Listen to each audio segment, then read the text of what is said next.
नमस्कार। India debate में आप सबका स्वागत है। मैं हूं आशुतोष पाठक। मित्रों, जब आपके दिन वक्र होते हैं तो फिर किसी की कुछ चलती नहीं है।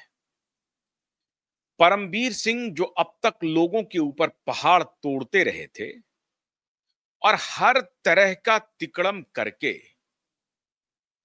अपना राज पिछले 30 वर्ष से कायम रखा हुआ है, ये शख्स आज उनकी हालत यह है कि कैमरा उनके पीछे दौड़ रहा है, रिपोर्टर्स दौड़ा रहे हैं उनको, उनसे पूछ रहे हैं कि कुछ जुबान खोलेंगे परमवीर सिंह।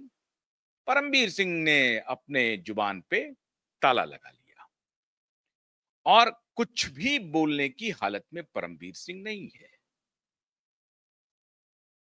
अब मैंने क्यों कहा कि वक्त जब बदलता है तो बड़े बड़े सूरमा खेत रहते हैं।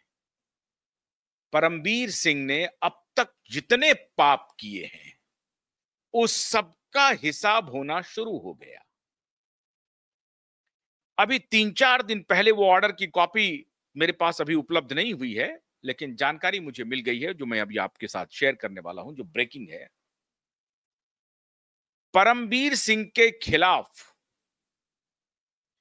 अदालत ने फौरन से पेशतर एफआईआर दर्ज करने की बात कही है और इंक्वायरी इन्वेस्टिगेशन शुरू करने की बात की है।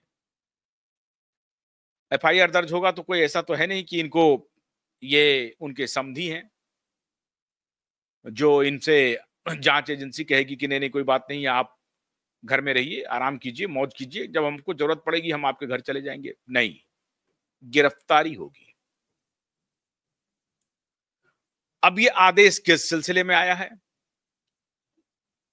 ये ऐसा आदेश है मित्रों जो 1 साल पहले आ गया था, लेकिन उसकी अवहेलना पूरी पुलिस मैशिनरी ने किया है। पूरी पुलिस मैशिनरी। आप सोचिए इस शख्स का कितना दबदबा है पुलिस के ऊपर। इसके ऊपर कोई हाथ नहीं डालना चाहता। कितना रसूख रखता है ये शख्स। कोई नहीं हाथ डालना चाहता परमवीर सिंह के ऊपर।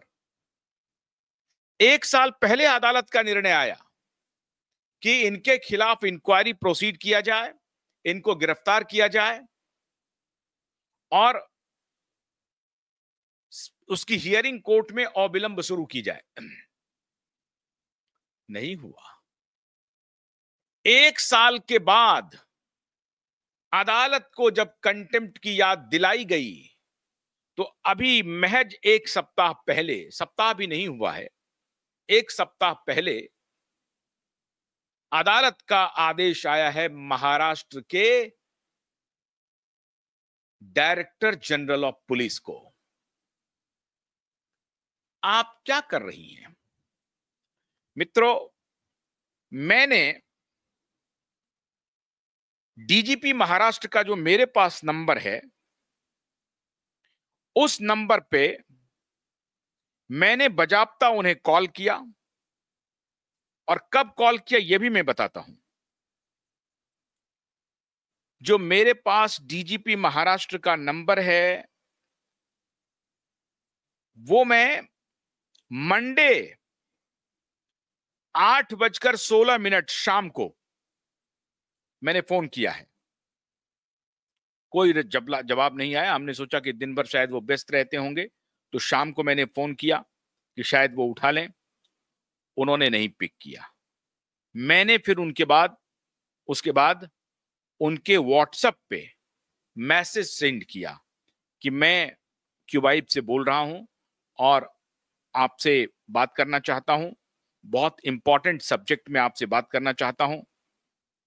माननीय डीजीपी साहिबा ने उसका कोई रिस्पॉन्स नहीं दिया, ना तो फोन पिक किया, ना ही डीजीपी साहिबा ने कोई रिस्पॉन्स दिया।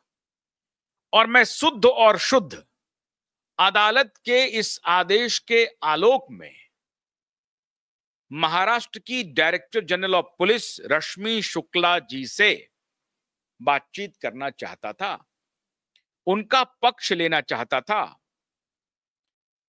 कि भाई कोई ऐसी बात ना हो जाए कि नहीं आपने मुझे इन्फॉर्म नहीं किया।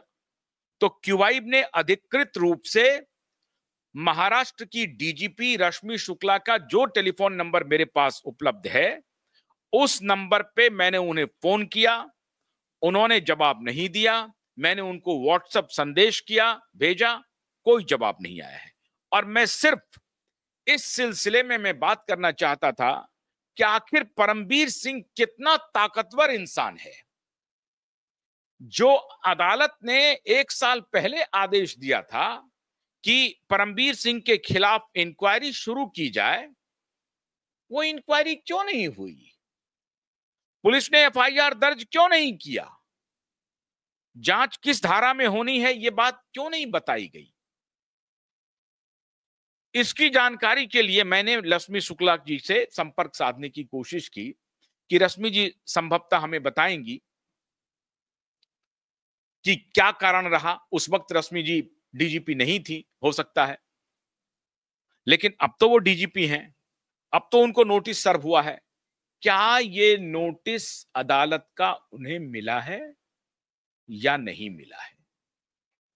मैं इसी रेफरेंस में उनसे बातचीत करना चाहता था। अब आप कहेंगे कि साहब किस रेफरेंस में परमबीर सिंह को गिरफ्तार करने की, उनके खिलाफ इंक्वायरी करने की, एफआईआर करने का आदेश आया है? और हैरानी है मित्रों, कोर्ट के आदेश की अवहेलना करते हुए मुंबई पुलिस ने परमबीर सिंह के खिलाफ कोई एफआईआर नहीं किया। आखिर परमबीर सिंह इतना ताकतवर कैसे हुआ है? कौन है परमबीर सिंह के साथ? कौन सा लॉबी काम कर रहा है? डोनाल्ड ट्रंप है साथ में खड़े क्या? या चाइना के शी जिनपिंग खड़े हैं क्या? या पुतिन खड़े हैं? कौन खड़े हैं? मोदी और अमित शाह तो खड़े हैं नहीं, तो कौन खड़े हैं इनके साथ? इतनी ताकत इनकी कैसे है? या मोदी और अमित शाह खड़े हैं इनके पीछे? और अगर लोगों को शंका होगी तो उसका क्या कर सकते हैं हम? अगर अदालत का आदेश आता है, अब वो आदेश का रेफरेंस क्या है वो भी मैं बताता हूं। अभी साध्वी प्रज्ञा सिंह ठाकुर का बयान आया, कर्नल पुरोहित का बयान आया, चतुर्वेदी का बयान आया, जो मालेगांव बॉम्ब ब्लास्ट केस में जो आरोपी थे, उनके साथ ये माननीय परमबीर सिंह ने क्या किया। सारी हदें क्रूरता की, मैंने इसके पहले भी बता चुका हूं कि औरंगजेब और तैमूर की क्रूरता से भी आगे की हदें ये क्रॉस करके इन लोगों के साथ बर्ताव किया था। और उसका अब ऑन कैमरा साध्वी प्रज्ञा सिंह बोल रही हैं, कर्नल पुरोहित बोल रहे हैं। कल्याण में एक एसीपी स्तर के अधिकारी पोस्टेड थे, उनका नाम है, अभी एक सेकंड थोड़ा सा रुकिए, आपको मैं नाम बताता हूं। नाम है उनका भीमराज घाड़गे। वो हमारे साथ एक बार आ चुके हैं, मैं संजोग से भूल गया उनके नाम को। भीमराज घाड़गे ये दलित समुदाय से आते हैं। भीमराव घाड़गे के ऊपर इन्होंने संगीन आरोप लगाया। वो संगीन आरोप में भीमराव घाड़गे के ऊपर आरोप साबित नहीं हुआ। साबित नहीं होने के बाद भीमराज घाड़गे अदालत की शरण में गए। उन्होंने कहा कि इन्होंने मुझे फंसाया है, परमबीर सिंह ने, और उसके सबूत मिल गए हैं, इनके खिलाफ इंक्वायरी की जाए। अदालत ने आदेश दिया कि ठीक बात है, अगर आपके खिलाफ ज्यादती हुई है, आपको परेशान किया गया है, सर्विस में रहते परेशान किया गया है, आपको गलत आरोपों में फंसाया गया है, गलत आरोप लगा करके, तो इसकी जांच होनी चाहिए। और अदालत ने यह आदेश दिया पुलिस को कि साहब इसकी जांच होनी चाहिए। लेकिन 1 साल बीत गया, कोई एफआईआर नहीं हुआ। फिर अब ये एसीपी भीमराज घाड़गे फिर पहुंचे अदालत। फिर उन्होंने दरवाजा खटखटाया घाड़गे साहब ने कि मिलॉर्ड, आपके आदेश की अवहेलना सरेआम हो रही है। आपने आदेश दिया था कि एफआईआर दर्ज कीजिए और भीमराज घाड़गे के खिलाफ जो कुछ भी आरोप लगा है उसकी सत्यता क्या है, और जिसने इनके खिलाफ एट्रोसिटीज किया है उस एट्रोसिटीज की जांच कीजिए। जब अदालत को यह बात पता चली कि 1 साल के बाद भी हमारे आदेश पर कोई फैसला नहीं आया है, तो अदालत ने फिर ये ऑर्डर पास किया और इस बार पत्र उन्होंने डीजीपी को भेजा है, महाराष्ट्र के डीजीपी को। अब महाराष्ट्र के डीजीपी को उत्तर देना है अदालत में कि आप एफआईआर कर रही हैं या नहीं कर रही हैं। ये दलित के खिलाफ एक एट्रोसिटीज का भी मामला है। अगर उसमें मेरिट है केस में तभी तो अदालत कह रही है, और अगर मेरिट नहीं है तब भी जांच होनी है। ये तो अदालत तय करेगी ना, पुलिस तो तय कर नहीं सकती, अदालत को तय करना है मेरिट। तो भीमराज घाड़गे साहब झूठ बोल रहे हैं या सही बोल रहे हैं, इस झूठ और सच का फैसला अदालत करेगी, ना कि पुलिस करेगी।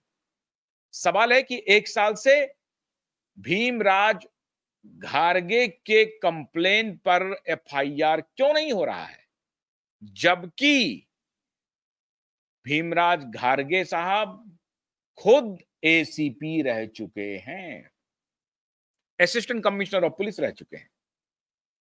घाड़गे साहब जो उनके डिपार्टमेंट के हैं, उनके खिलाफ ये षड्यंत्र करते हैं। अब उन्हीं के डिपार्टमेंट के महबूब मजाबर कंप्लेन करते हैं कि साहब मुझे इन्होंने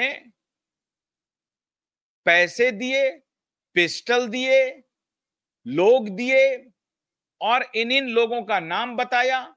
इन सब लोगों को जाकर के हमें अरेस्ट करने के लिए कहा। कौन कौन लोग? मोहन भागवत, योगी आदित्यनाथ, नरेंद्र मोदी और महबूब मजाबर को जो नाम दिया गया था वो सिर्फ और सिर्फ नाम था मोहन भागवत को गिरफ्तार करने का।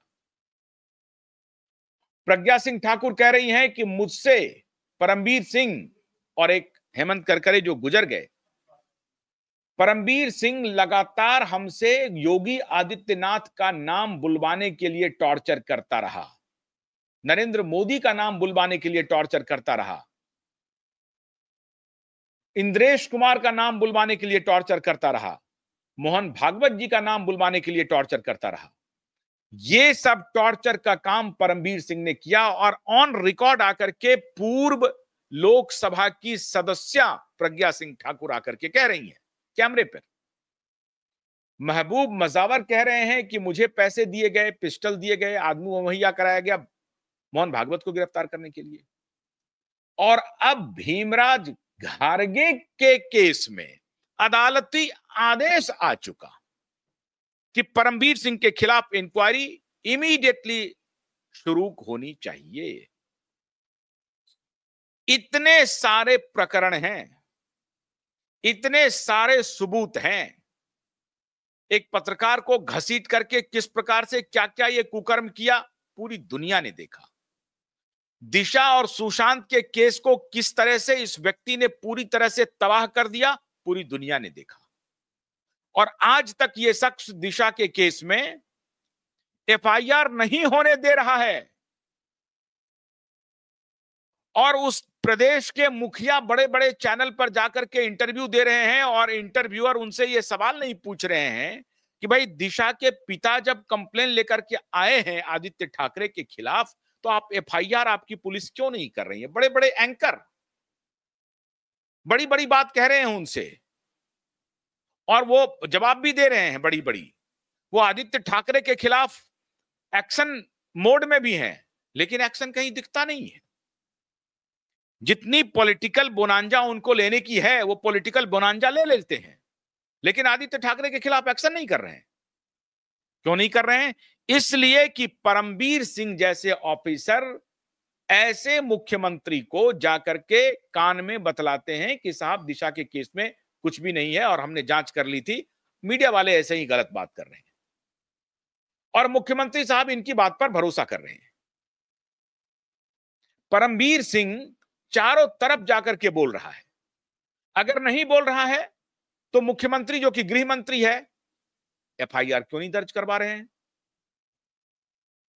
इतना तो छोड़ दीजिए, वो एफिडेविट पर, सरकार एफिडेविट पर अदालत में कह रही है कि नहीं, उसका केस हमने जांच कर लिया था, उसमें कुछ नहीं निकला है और दिशा का सुसाइड था, हत्या नहीं थी, गैंगरेप नहीं था। यह महाराष्ट्र पुलिस का ऑफिशियल स्टेटमेंट है, मलवानी पुलिस स्टेशन का। शैलेंद्र नगरकर ने बजाबता ये एफिडेविट दिया है, तो ये सरकार का रिप्लाई है, ये माननीय फडणवीस जी का रिप्लाई है। और फडणवीस जी जिम्मेदारी से बाहर नहीं जा सकते हैं। माननीय ये देवेंद्र फडणवीस जी का रिप्लाई है, इसके अलावा किसी का रिप्लाई नहीं है। मैं नहीं मान सकता हूं कि वो इंस्पेक्टर का रिप्लाई है, पुलिस इंस्पेक्टर शैलेंद्र नगरकर का रिप्लाई है, क्योंकि पुलिस इंस्पेक्टर शैलेंद्र नगरकर की ये अगर हिमाकत है कि देवेंद्र फडणवीस के होम मिनिस्टर रहते हुए भी वो दिशा के केस में इतने सबूत मिलने के बाद भी वो वही रिपोर्ट पेश करता है जो 2020 में रिपोर्ट था, जो 2021 में रिपोर्ट थी, उसी रिपोर्ट को जाकर के पेश करता है, तो इसका मतलब माना जाएगा कि देवेंद्र फडणवीस की सीधी सीधी सहमति है कि आप यही रिपोर्ट पेश कीजिए अदालत में। हालांकि वो रिपोर्ट टिकेगा नहीं। 24 घंटे के बाद 7 अगस्त आने वाला है। 12 घंटे के बाद 12 घंटे के बाद 7 अगस्त आ रहा है और 7 अगस्त की प्रतीक्षा हमको भी है और आपको भी है। देवेंद्र फडणवीस साहब नहीं कर रहे हैं एफआईआर। सतीश सालियान, दिशा सालियान के पिता जा रहे हैं कंप्लेन करने के लिए। कानूनी रूप से पूरी तरह से वैध है, जो कि कल 7 अगस्त को टिकेगा नहीं इनका रिप्लाई। इनको छुपने की जगह नहीं मिलेगी इस पीआई को, शैलेंद्र नगरकर को। लेकिन लिंगर ऑन कर रहे हैं, दोस्ती निभा रहे हैं ठाकरे से। और अब एक और सबूत आ गया, एक और बड़ा सबूत आ गया कि एसीपी भीमराज घारगे के कंप्लेन पर, जिस पर अदालती आदेश है, उस पर भी देवेंद्र फडणवीस की पुलिस कोई एक्ट नहीं कर रही है। किस पर जाएगा ये तोहमत? किस पर जाएगा आप बताइए? ये देवेंद्र फडणवीस के ऊपर ही ये तोहमत जाएगा। और कौन देगा? अगर परमबीर सिंह के खिलाफ एक्शन नहीं हो रहा है तो रश्मि शुक्ला क्या कर रही है वहां पे? रश्मि शुक्ला किस बात की डीजीपी है? और अंदर खाने हमें यह खबर है कि रश्मि शुक्ला और परमबीर सिंह दोनों दो ध्रुव पर हैं मित्रों, तब यह हालत है। रश्मि शुक्ला को सब कुछ मालूम है परमबीर सिंह के बारे में। मुंबई के पूर्व पुलिस कमिश्नर के बारे में डीजीपी रश्मि शुक्ला को सब कुछ मालूम है। उसके एक एक पाप के बारे में रश्मि शुक्ला जी जानती हैं, लेकिन रश्मि शुक्ला जी कोई एक्शन नहीं ले रही है। अभी तक तो नहीं आया है प्रकाश में कि परमबीर सिंह के खिलाफ कोई एफआईआर दर्ज हो गया। अब ये 7 दिन पहले जो आदेश आया है उसकी कॉपी मेरे पास नहीं है। जैसे ही मेरे पास ये कॉपी आएगी अदालत की, मैं आपके सामने वो अदालत की कॉपी भी रखूंगा। लेकिन हमें पुख्ता जानकारी है कि रश्मि शुक्ला के पास अदालत का नोटिस जा चुका है। अब रश्मि शुक्ला को एज ए डीजीपी एक्ट करना है, लेकिन रश्मि शुक्ला एक्ट नहीं कर रही है। किसके इशारे पर नहीं कर रही है?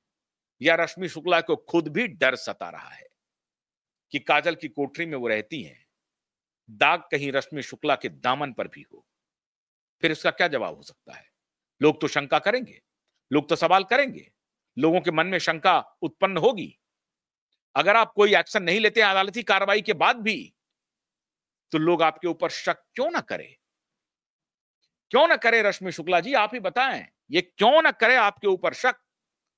अदालती आदेश है, भीमराज घारगे जी के खिलाफ जो एट्रोसिटीज हुआ है उस पर इंक्वायरी कीजिए, एफआईआर दर्ज कीजिए और गिरफ्तार कीजिए परमबीर सिंह को। नहीं मित्रों, कुल मिलाकर के यह बात है कि महाराष्ट्र की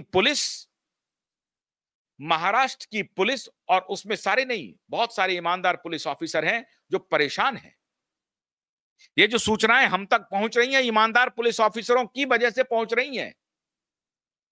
वही लोग हमें बताते हैं कि साहब इस तरह की खबर है, आप थोड़ा अपने सूत्रों से और पता कीजिए, और जब दूसरे सूत्र को एक्टिवेट करते हैं तो पता चलता है। भीमराव घारगे साहब तो हमारे शो में आ चुके हैं, हमें यह पुख्ता जानकारी है कि अदालत की नोटिस जा चुकी है, लेकिन रश्मि शुक्ला एक्ट नहीं कर रही हैं।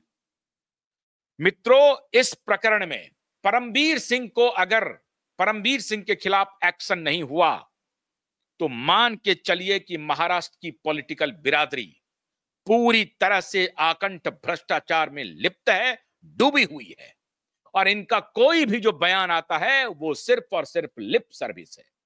अब एक ही रास्ता बचा है अदालत का, अदालत का एक ही रास्ता बचा है, और जिसमें इन पॉलिटिकल एस्टेब्लिशमेंट के खिलाफ भी अब स्टेप उठाने का वक्त आ गया है। और मैं माननीय अदालत से आग्रह कर रहा हूं कि आपके आदेश की अगर बार बार अवहेलना हो रही है तो आप सीधी पॉलिटिकल एस्टेब्लिशमेंट को भेजिए, सीधा मुख्यमंत्री को भेजिए, सीधा महाराष्ट्र के होम मिनिस्टर को नोटिस भेजिए, लीगल नोटिस भेजिए, उनको खबरदार कीजिए, उनको अदालत बुलाइए, उनको अदालत बुलाइए, महाराष्ट्र के होम मिनिस्टर को और महाराष्ट्र के मुख्यमंत्री को अदालत बुलाइए कि यह जवाब कौन देगा। परमबीर सिंह के खिलाफ एफआईआर क्यों नहीं हो रही है, आपके आदेश की अवहेलना क्यों हो रही है, कौन है इसके पीछे, पता तो चले। मैं बार बार कहता हूं अपने साथियों से और एसएसआर वॉरियर से और आप जैसे दर्शकों के बल पर हमारी आवाज इतनी मजबूत है, और इसीलिए मैं किसी से झुकने वाला नहीं हूं, किसी के सामने घुटने टेकने वाला नहीं हूं। सवाल जो पर्टिनेंट हैं मजबूती से डंके की चोट पर पूछा जाएगा। मैं बार बार कहता हूं कि आपके टुकड़े पर नहीं पलता हूं और ना ही पलने की मेरी ख्वाहिश है। जनता जनार्दन हमारे लिए खड़ी है और मैं आभार व्यक्त करता हूं कि आपके सहयोग से हम ये नेटवर्क चला पा रहे हैं, और इनको इसी की भाषा में जवाब देते रहेंगे। जब तक आप हमारे साथ हैं तब तक हम किसी से डिगने वाले नहीं हैं। लिप सर्विस कर रहे हैं, इनका झूठ पकड़ा गया। 2022 जुलाई में इन्होंने एसआईटी गठित किया, 2023 तक इन्होंने कुछ काम नहीं किया, 23 में पीआईएल फाइल हुआ, फिर पॉलिटिकल माइलेज ले लिया और फिर गपशप कर रहे हैं ये, और ये अपने को स्मार्ट लीडर बता रहे हैं। माननीय फडणवीस साहब अपने को स्मार्ट लीडर कह रहे हैं। क्यों? क्योंकि तिकड़म करने में सबसे माहिर हैं। बड़ी अच्छी बात है, लेकिन न्याय कौन देगा? जो राजा न्याय न दे सके उसे राजगद्दी पर बैठने का कोई हक नहीं है, और आप न्याय नहीं दे रहे हैं। देवेंद्र फडणवीस जी, कान खोल करके सुन लीजिए, जनता सब देख रही है। आप बड़े बड़े टेलीविजन चैनल में जाकर के बैठ करके ठकुर सुहाती वाले सवाल पूछवाइए और अपनी ब्रांडिंग करवाइए कि मैं बस वाजपेयी जी के साथ फोटो खिंचवाया, वाजपेयी जी ने हमको बुलाया, पीठ ठोका और फिर आजू बाजू हमने फोटो खींच लिया। बड़ी अच्छी बात है, फोटो खींच लिया तो ये कौन सी बड़ी बात हो गई? वाजपेयी जी ने आपको बुलाया और फोटो खींच लिया। हमसे ये अपेक्षा मत रखिए देवेंद्र फडणवीस साहब कि गलती पर मैं चुप रहूंगा। नहीं, मैं जनता के प्रति उत्तरदायी हूं, जनता जनार्दन के प्रति उत्तरदायी हूं। अन्याय अत्याचार देखूंगा, आपके खिलाफ उसी मजबूती से बोलूंगा जिस मजबूती से ठाकरे के खिलाफ बोल रहा हूं और पवार के खिलाफ बोल रहा हूं, उसी मजबूती से बोलूंगा। यह कल्पना मत कीजिए कि हम आपके खिलाफ मौन साध लेंगे, नामुमकिन है। और अगर परमबीर सिंह के खिलाफ कोई एक्शन नहीं हुआ तो यह मान लिया जाएगा कि आपकी मिली भगत है और आप परमबीर सिंह को बचा रहे हैं। आप दिशा और सुशांत के केस को आगे नहीं आने दे रहे हैं। 7 अगस्त, आप मेरे नेटवर्क को छोटा मत समझिए, करोड़ों लोग आज देख रहे हैं, और मैं करोड़ों लोगों से इसलिए आग्रह भी कर रहा हूं। बहुत सारे लोग आ जाते हैं वो बीच में टीआरपी बढ़ाने के लिए। ये लड़ाई टीआरपी की नहीं है मित्रों। अगर टीआरपी की लड़ाई होती तो आज शरणागत होते देवेंद्र फडणवीस के कदमों में। तौल देता ये, ठाकरे भी तौल देते हमें, लेकिन शरणागत नहीं है। आपकी आवाज बनकर के खड़े हैं और मजबूती से खड़े हैं।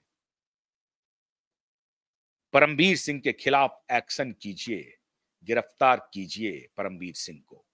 परमबीर की गिरफ्तारी होगी ना तो प्रज्ञा को भी राहत मिलेगी, कर्नल पुरोहित को भी राहत मिलेगी, एसीपी घारगे को भी राहत मिलेगी, दिशा और सुशांत की आत्मा को भी राहत मिलेगी।